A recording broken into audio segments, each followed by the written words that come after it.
Podcast Network Asia.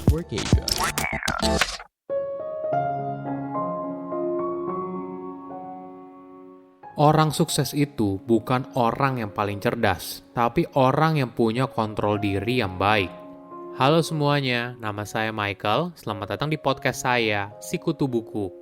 Kali ini saya akan bahas buku The Willpower Instinct karya Kelly McGonigal. Sebelum kita mulai, buat kalian yang mau support podcast ini agar terus berkarya, caranya gampang banget. Kalian cukup klik follow. Dukungan kalian membantu banget supaya kita bisa rutin posting dan bersama-sama belajar di podcast ini. Buku ini membahas bagaimana pengendalian diri bisa membantu untuk meningkatkan kesehatan, kebahagiaan, dan juga produktivitas. Apakah kamu pernah dalam situasi di mana kamu bertekad untuk mulai diet, baru mulai 2 hari tapi sudah mulai cheating meal? Ternyata kita memang diprogram untuk mudah tergoda. Bahkan program di otak ini yang membantu kita berevolusi. Namun di era sekarang, semua telah berubah. Ketika kita tidak bisa menahan godaan sesaat demi kebahagiaan jangka panjang, maka kita akan sulit mencapai hal besar dalam hidup. Saya merangkumnya menjadi 3 hal penting dari buku ini. Pertama, kenapa harus belajar soal willpower?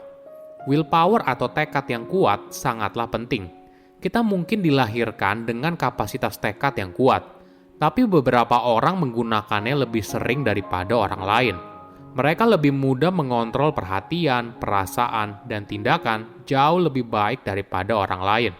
Itulah yang membuat orang tersebut bisa punya tubuh six-pack, rutin berolahraga 4 kali seminggu, makan sehat, dan sebagainya.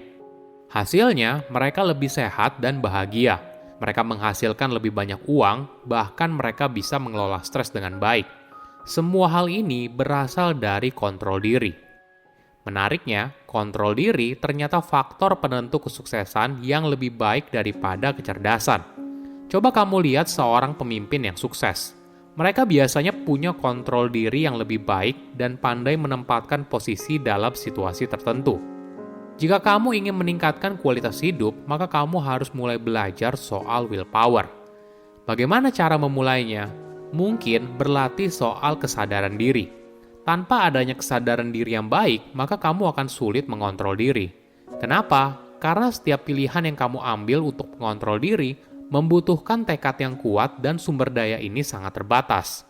Jadi ketika kamu tidak bisa membedakan mana situasi yang perlu kontrol diri atau tidak, otak kamu akan kembali ke mode standar, yaitu mencari jalan yang paling mudah memilih godaan. Coba kamu perhatikan. Dalam sehari, berapa banyak pilihan yang benar-benar kamu ambil dengan serius? Mayoritas pilihan berjalan otomatis, mungkin dalam 1 atau 2 hari tidak begitu terlihat resikonya. Namun ketika ditumpuk selama bertahun-tahun, maka akan terlihat risiko yang besar.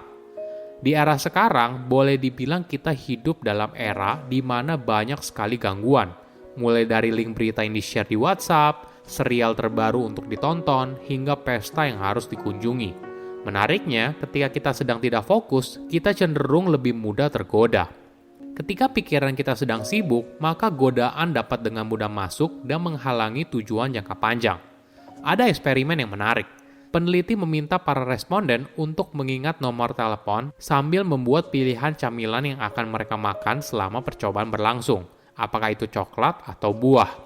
Para responden yang pikirannya sedang terdistraksi memilih coklat 50% lebih sering daripada responden yang tidak diberikan tugas menghafal nomor telepon. Namun ada caranya agar kita bisa mengatasi gangguan yang seringkali muncul dalam hidup, yaitu dengan berlatih meningkatkan kesadaran melalui meditasi. Para ahli saraf menemukan ketika seseorang bermeditasi, maka area di otak yang berhubungan dengan kesadaran diri meningkat. Meditasi melatih kita untuk menumbuhkan kesadaran dari satu momen ke momen lainnya. Jadi ketika pikiran kita terdistraksi, maka kita akan lebih mudah sadar dan kembali fokus pada hal yang penting.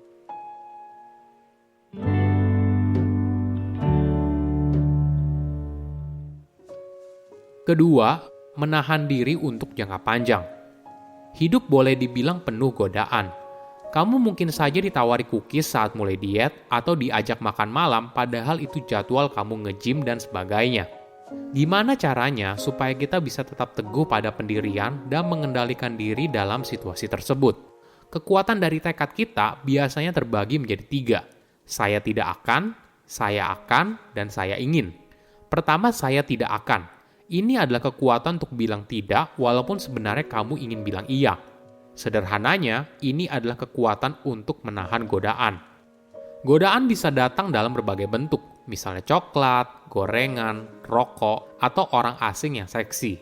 Setiap godaan yang muncul ibaratnya merupakan tantangan untuk bilang saya tidak akan. Namun pertanyaannya seperti ini, apakah kamu punya kekuatan untuk selalu mengatakan tidak? Tentu saja tidak kan? Oleh karena itu, penting untuk mengetahui hal apa yang sangat penting dan perlu dihindari karena bisa merusak kesehatan, kebahagiaan, atau karir yang kamu miliki sekarang. Kedua, saya akan. Ini adalah kemampuan untuk melakukan sesuatu yang tidak kamu sukai sekarang untuk masa depan yang lebih baik. Misalnya, belajar yang rajin agar bisa lulus ujian, padahal kamu sebenarnya ingin pergi main dengan teman, atau pergi olahraga rutin ke tempat gym.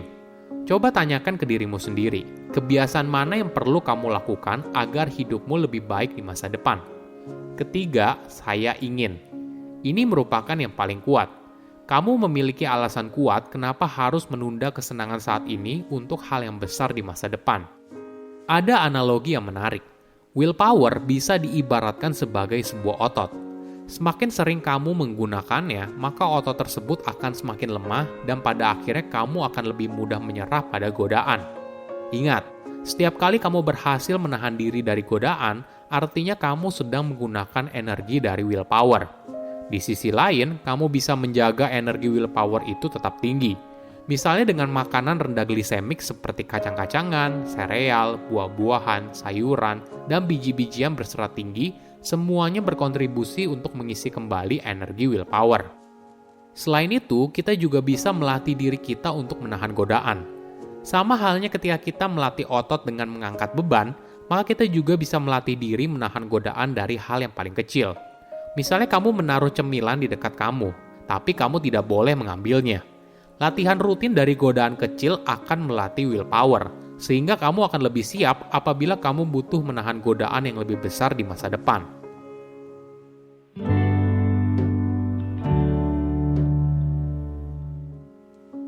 Ketiga, cara menahan godaan. Tubuh dan pikiran kita saling berhubungan erat satu sama lain. Ketika salah satu berubah, maka akan berdampak pada yang lainnya. Misalnya ketika kamu sedang stres, kamu cenderung lebih mudah tergoda. Lalu kamu berusaha mencari cara agar kamu bisa merasa lebih baik. Sayangnya, kita seringkali berusaha mencari jalan pintas, yaitu dengan melakukan sesuatu yang malah berdampak buruk dalam jangka panjang.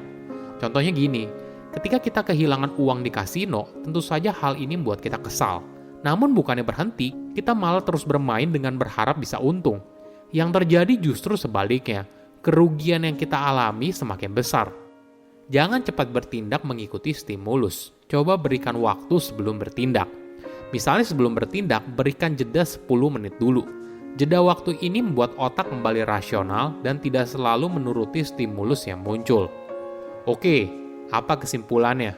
Pertama, kontrol diri merupakan faktor penentu kesuksesan. Menariknya, kontrol diri ternyata faktor penentu kesuksesan yang lebih baik daripada kecerdasan. Coba kamu lihat seorang pemimpin yang sukses. Mereka biasanya punya kontrol diri yang lebih baik dan pandai menempatkan posisi dalam situasi tertentu. Jika kamu ingin meningkatkan kualitas hidup, maka kamu harus mulai belajar soal willpower. Kedua, willpower itu seperti otot. Semakin sering kamu menggunakannya, maka otot tersebut akan semakin lemah dan pada akhirnya kamu akan lebih mudah menyerah pada godaan. Ingat, setiap kali kamu berhasil menahan diri dari godaan, artinya kamu sedang menggunakan energi dari willpower. Ketiga, tubuh dan pikiran saling terhubung. Ketika salah satu berubah, maka akan berdampak pada yang lainnya. Misalnya ketika kamu sedang stres, kamu cenderung lebih mudah tergoda. Lalu kamu berusaha mencari cara agar kamu bisa merasa lebih baik. Sayangnya, kita seringkali berusaha mencari jalan pintas, yaitu dengan melakukan sesuatu yang malah berdampak buruk dalam jangka panjang. Saya undur diri, jangan lupa follow podcast Sikutu Buku. Bye-bye.